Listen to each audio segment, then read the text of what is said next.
गोंय सरकारच्या tenant verification bill pass जाल्या उपरांत आमच्या पुलिसांनी खूब मोठ्या प्रमाणात टॅनंट व्हेरिफिकेशन सुरवात केला.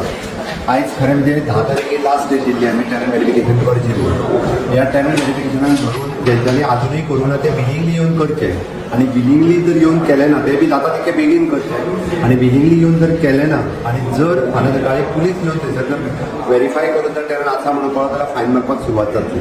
म्हणून म्हणटा फुडले सुद्दां एक 4-5 दिसान स्वताहून येवन केलें काय हरकत ना. Police will cooperate, police will support. चुकीचो थोडे जाण जे पयलीं 200 रुपया फॉर्माक घेता आनी कितें घेता हे लोकांच्या तकलेंत बेश्टच घालपाक लागलेले आसा. कोणूच खंयसर कसले पयशे घेयना. आपल्या घरान जर मन लावता आसत जाल्यार ते येवन रजिस्टर करचे आनी तांच्यांनी तेजो ID प्रूफ दिवचो. हे फक्त गोंयकारांच्या हिता खातीर, ज्याच्या घरान आमी मनीस दवरता त्याच्या हिता खातीर. आमी पयले आयज पर्यंत जेका आमी भाड्याक दवरतात तोच आपल्या घरांतली चोरी करून गेल्लो आसा. वेगवेगळे इन्सिडंट्स हे जे आहा पयलीं मर्डर पासून ते बाकीच्या सगळे रेप पर्यंत हे सगळे इन्सिडंट सुद्धा अशा काही लोकांच्या खातीर जाता. पण काही लोकांच्या खातीर जाता आसतना आमी प्रिकॉशन घेवप गरजेचें आसता. ते प्रिकॉशन घेतलें आसता जाल्यार टॅनंट व्हेरिफिकेशन बिलान धरून म्हाका दिसता सगळ्या जाणांनी कोणी उरला तेंच्यांनी स्वताहून कॉपरेट करचें.